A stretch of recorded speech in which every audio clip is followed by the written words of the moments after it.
Last video में हम बात किए थे हमारे सेल वॉल के बारे में। आज हम अपने नेक्स्ट सेलुलर ऑर्गेनेली या फर्स्ट सेलुलर ऑर्गेनेली जो भी अभी तक हम जो भी पढ़ रहे थे, those were not cellular organelles, है ना, they were the parts of cell.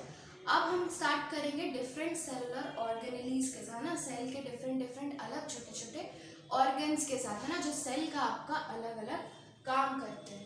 तो let us start with nucleus. Let us start with nucleus, है ना। तो अब हम आपको बताए थे स्टार्टिंग में ही दो तरह के सेल्स होते हैं, prokaryotic cells and eukaryotic cell, है ना। तो पहले हमको जिनके बारे में जानना है that is mainly eukaryotic cell.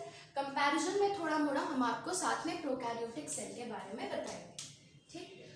तो ये जो न्यूक्लियस होता है सेल में, सबसे पहले this is a double, eukaryotes की हम बात करें ना, सिर्फ यूकैरियोट्स में ही ये न्यूक्लियस प्रेजेंट होता है, ठीक है।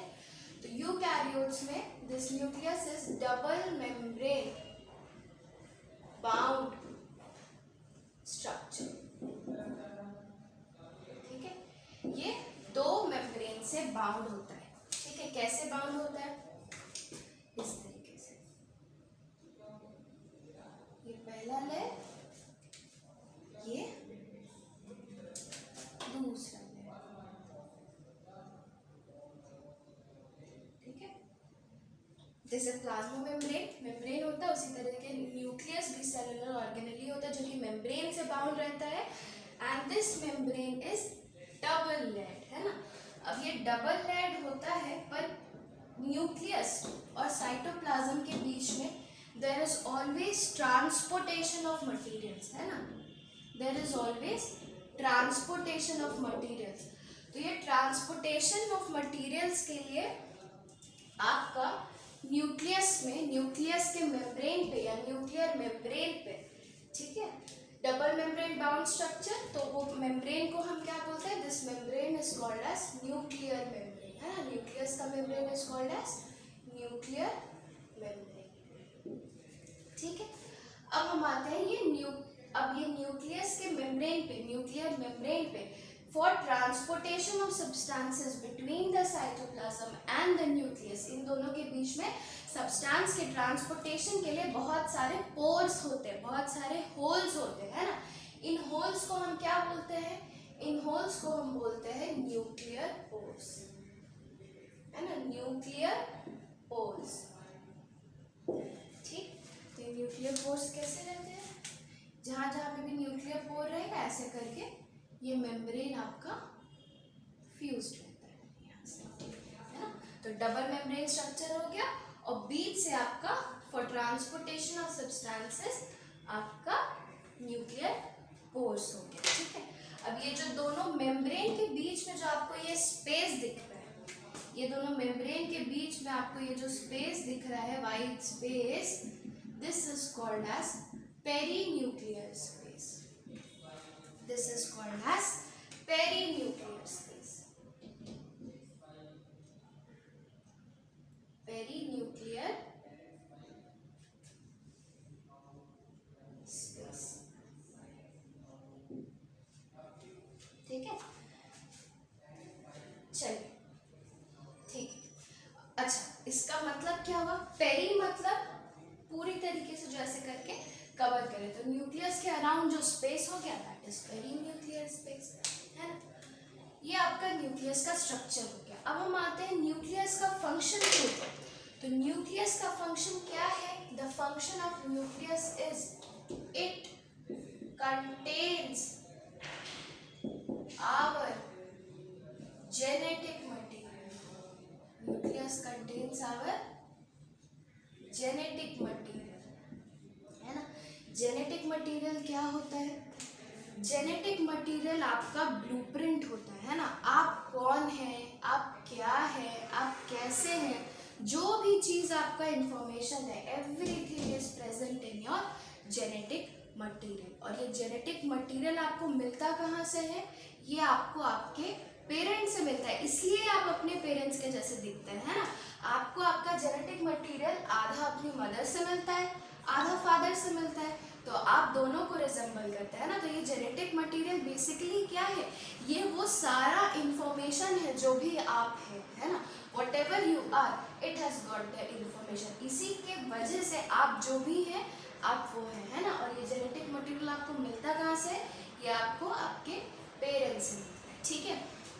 अब ये जेनेटिक मटेरियल होता क्या है बाबू, this genetic material is your DNA, है ना। This genetic material is your DNA. And what is DNA, DNA is deoxy ribo nucleic acid. Genetic material DNA is deoxy ribo nucleic acid, ठीक है। चलिए अब हम थोड़ा सा आते हैं, ये डीएनए जो है आपका, ये इस न्यूक्लियस के अंदर कैसे रहता है, हमको कैसा दिखता है, इसका क्या नेचर होता है ना। तो हम अब आप हमेशा से बार बार पढ़ते आते हैं क्रोमोसोम्स, क्रोमैटिन फाइबर्स, है ना, ये सब। तो अब हम जानेंगे डीएनए, क्रोमोसोम और क्रोमैटिन फाइबर्स के बारे में, ठीक है। हम सिर्फ ये न्यूक्लियस यहाँ बना हुआ छोड़ दे रहे हैं बिकॉज इसका हमको काम आएगा, बाकी चीज हम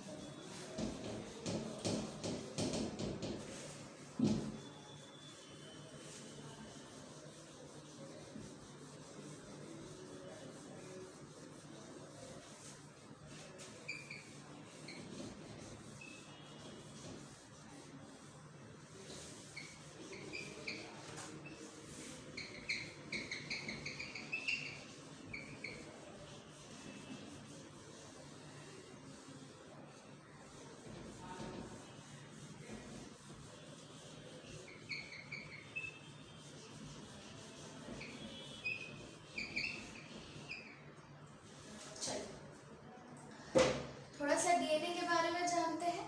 ये जो हमारा डीएनए होता है, this is a double stranded structure, है ना। आप कैसे डीएनए को समझ सकते हैं, आप सोचिए आप एक रिबन लिए है ना, फ्लैट रिबन, है ना, ऐसे पतला वाला रिबन होता है ना, इस टाइप का, ऐसे साटन रिबन या कोई भी टाइप का रिबन आप ले लिए, है ना, गोल धागा नहीं, जो फ्लैट है ना, जो ऐसे पतला, मतलब बीच से ऐसे ब्रॉड टाइप का। वाटर बॉटल देखिए, वाटर बॉटल का कैसा रिबन होता है, ठीक है। उस रिबन को आप दो एंड से पकड़ के ऐसे करके मोड़ दिए, है ना, ऐसे करके पूरा आप मोड़ दिए, ठीक है। और उसके बाद आप क्या किए, या मोड़ने के पहले आप, हम मान लेते हैं ये रिबन है, ठीक है, दिस इज योर रिबन। ये रिबन को आप बीच बीच से ऐसे करके काट दिए,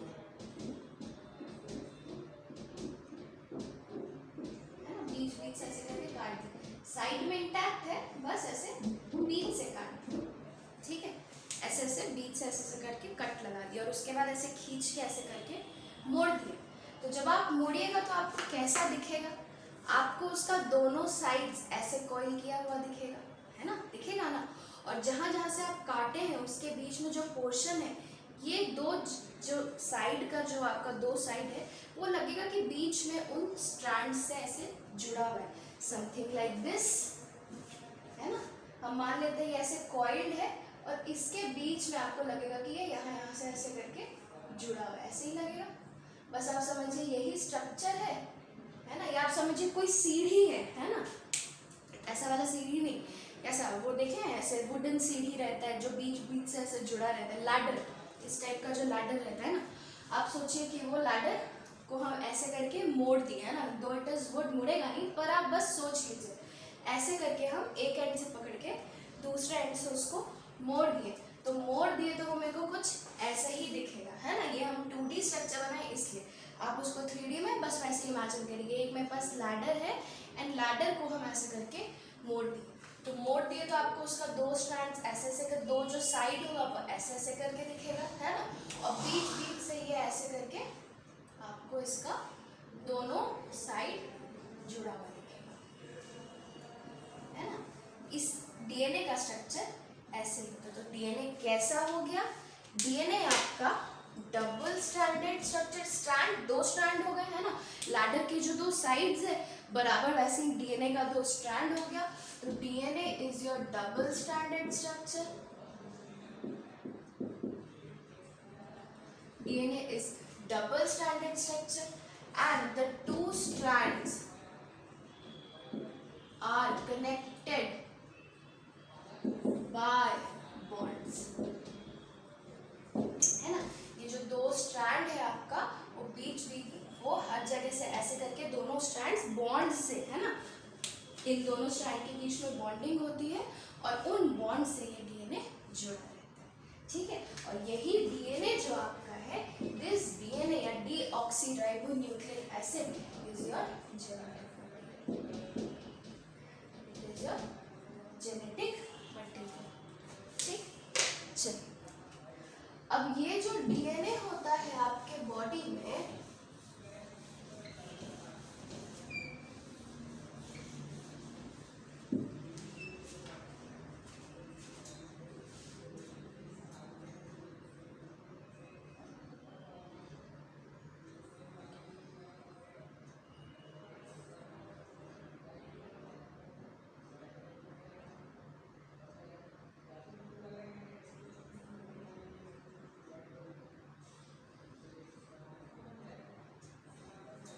चलिए क्या बता रहे थे हम, ये जो आपका डीएनए होता है आपके बॉडी में, आपके बॉडी में नहीं, आपके एक सेल में, है ना, दैट इज 2.2 मीटर्स लॉन्ग, है ना। अगर हम डीएनए को, आपका सारा डीएनए को ऐसे करके लाइन से जोड़ दे तो वो 2.2 मीटर लॉन्ग हो जाता है ना। और आपके एक सेल का size is in microns, that is 0.0000001 metre के रेंज में। आपके सेल का साइज, उससे भी छोटा उसका न्यूक्लियस, और आपका डीएनए में क्या है,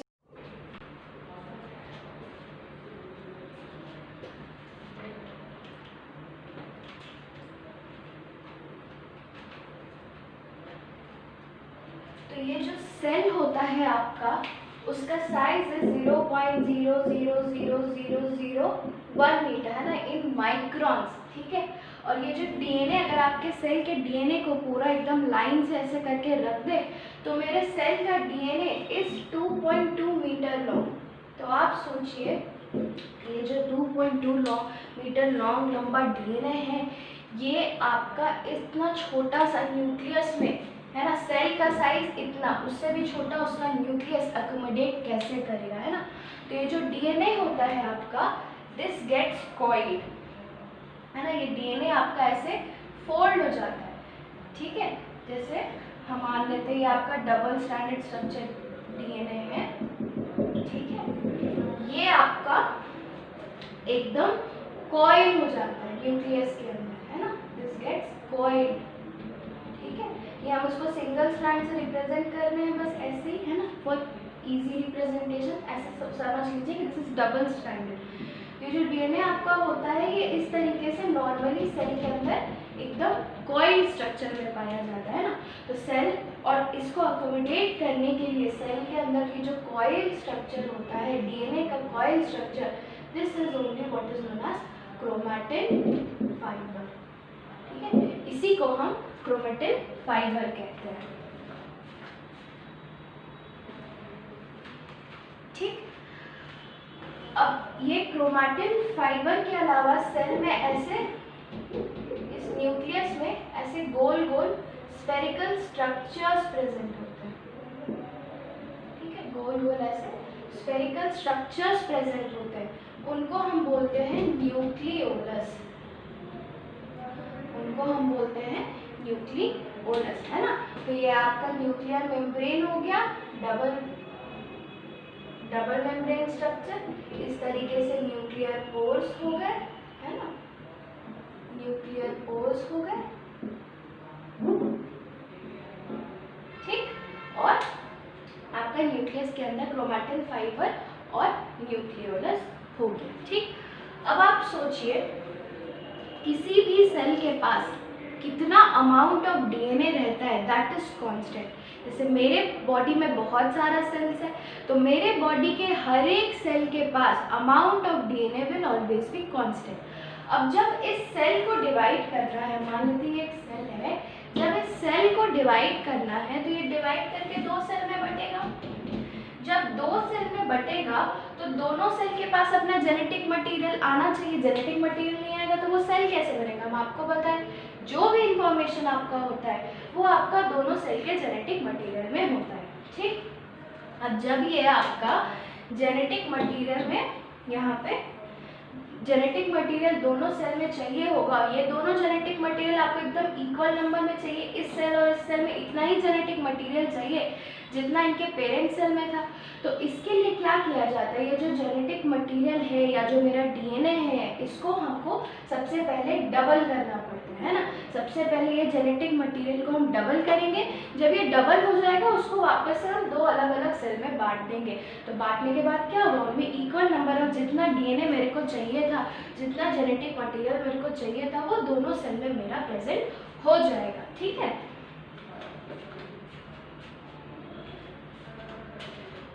चलिए, तो ये जब रेप्लिकेट करना होता है डीएनए को तो क्या होता है, डीएनए ये जो क्रोमैटिन फाइबर ऐसे होता है ये और कंडेंस कर जाता है, ये और फोल्ड कर जाता है कुछ इस तरीके से, ऐसे।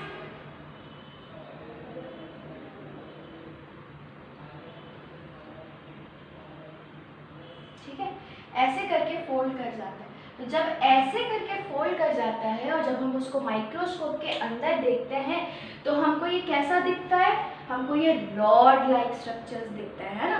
तो यही रॉड लाइक स्ट्रक्चर्स को हम क्रोमोसोम्स बोलते हैं। क्रोमोसोम्स कुछ नहीं है, they are highly coiled form of DNA, है ना। डीएनए जब कॉइल करके ऐसे थ्रेड के फॉर्म में रहे तो हम उसको क्रोमैटिन फाइबर बोलेंगे, या फिर इसको क्रोमैटिन थ्रेड भी बोलते हैं ना, कंफ्यूज मत करना, क्रोमैटिन थ्रेड। ठीक, और अगर उससे भी ज्यादा कॉइल कर जाए फॉर डिवीजन, सेल में डीएनए रेप्लिकेट करने के लिए जब, है ना, ऐसे और ज्यादा कॉइल करके रॉड लाइक स्ट्रक्चर्स बना ले तो हम उसको क्रोमोसोम कहते हैं, है ना। तो ये क्रोमोसोम आपको कब दिखता है, जब सेल डिवाइड करने वाला होता है तब आपको ये क्रोमोसोम दिखता है।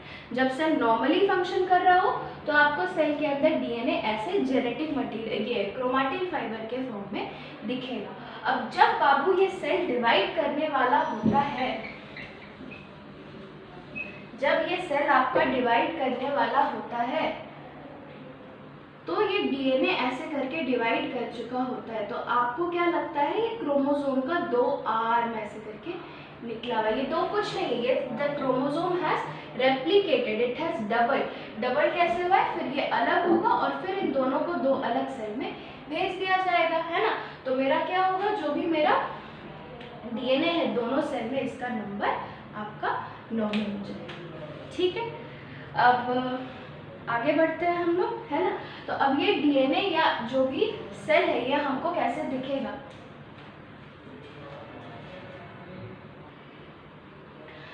तो ये जो क्रोमोसोम है जब डिवाइड कर जाएगा इसको फिर दो अलग अलग सेल्स में मेरा भेज दिया जाएगा। अब ये सेल्स में हम ये डीएनए या जो क्रोमोसोम है या क्रोमैटिन फाइबर है इसको हम विजुअलाइज कैसे करेंगे, हम इसको देखेंगे कैसे, है ना। तो डीएनए या जो मेरा क्रोमोसोम या क्रोमैटिन फाइबर जो मेरा होता है, this is negatively charge, this is negatively charge. Negatively charge कहने का मतलब है कोई भी सब्सटेंस जो आपका नेगेटिवली चार्ज होता है, आप केमिस्ट्री में पढ़िएगा, that is acidic in nature, that is acidic in nature. ठीक है, तो अब आप सोचिए एसिड बेस को न्यूट्रलाइज करता है, नेगेटिव पॉजिटिव को अट्रैक्ट करता है। तो डीएनए अगर एसिडिक है नेचर में या नेगेटिवली चार्ज है तो हमको किस टाइप का स्टेन या डाई चाहिए होगा डीएनए को स्टेन करने के लिए। अच्छा, उसके पहले कोई भी चीज़ अगर हम माइक्रोस्कोप के अंदर देखते हैं तो उसको देखने के लिए सबसे पहले मेरे को उसको कलर करना पड़ता है ना। कलर नहीं करेंगे तो मेरे को वो दिखेगा नहीं, अलग अलग स्ट्रक्चर्स अप्रिशिएट नहीं होगा। तो जिस प्रोसेस से हम उसको कलर करते हैं उसको हम अच्छे टर्म्स में हम उसको स्टेनिंग कहते हैं ना, हम उसको स्टेन कहते हैं, है ना। कलर को हम स्टेनिंग करते हैं, ठीक है। और ये स्टेनिंग किसकी मदद से करते हैं? जो कलर्स की मदद से हम स्टेन करते हैं उनको हम डाइज कहते हैं ना। डाई मतलब तो आप जानते हैं कलर होता है ना, एंड स्टेन करते हैं। तो ये जो स्टेन हम यूज़ करेंगे डीएनए या न्यूक्लियस को विजुअलाइज करने के लिए, जो कि एसिडिक इन नेचर है, तो आप बताइए कि आपको कैसा स्टेन यूज़ करना चाहिए, बेसिक इन नेचर या एसिडिक इन नेचर? आप बताइए। ऑब्वियसली बेसिक इन नेचर, क्योंकि हम बेसिक स्टेन डालेंगे तब तो वो एसिड उसको अट्रैक्ट करेगा, वो स्टेन जा करके उससे चिपक जाएगा, और जब वो कलर उससे चिपक जाएगा तब हम उसको देख पाएंगे, है ना। तो डीएनए को स्टेन करने के लिए वी नीड बेसिक डाई, तो दो बेसिक डाई का एग्जाम्पल जो आपके एनसीईआरटी में दिया है, that is safranin and methylene blue. These two are basic dyes जो कि आप न्यूक्लियस को स्टेन करने के लिए आप देख सकते हैं, ना। और साइटोप्लाज्म जो होता है वो आपका बेसिक इन नेचर होता है, जिसके वजह से वो आपका ये डाई नहीं लेगा, लेकिन न्यूक्लियस ये डाई ले लेगा। तो न्यूक्लियस आपको बीच में एकदम ब्लैक सा या ब्लू सा एकदम हाईली कलर्ड स्ट्रक्चर दिखेगा, और साइटोप्लाज्म आपको एकदम लाइट कलर दिखेगा, है ना, जिसके वजह से आप सेल में न्यूक्लियस को अप्रिशिएट कर पाएंगे, ठीक है। तो दो बेसिक डाई का एग्जाम्पल है सैफ्रोनिन एंड मिथिलीन ब्लू, भूलना मत। इसके अलावा एक और डाई हम यूज कर सकते हैं, but that is not basic in nature, that is acidic, है, that is iodine, that is iodine. This is not basic in nature, ठीक है। इसके आगे हम आपका नेक्स्ट क्लास में डिस्कस करेंगे।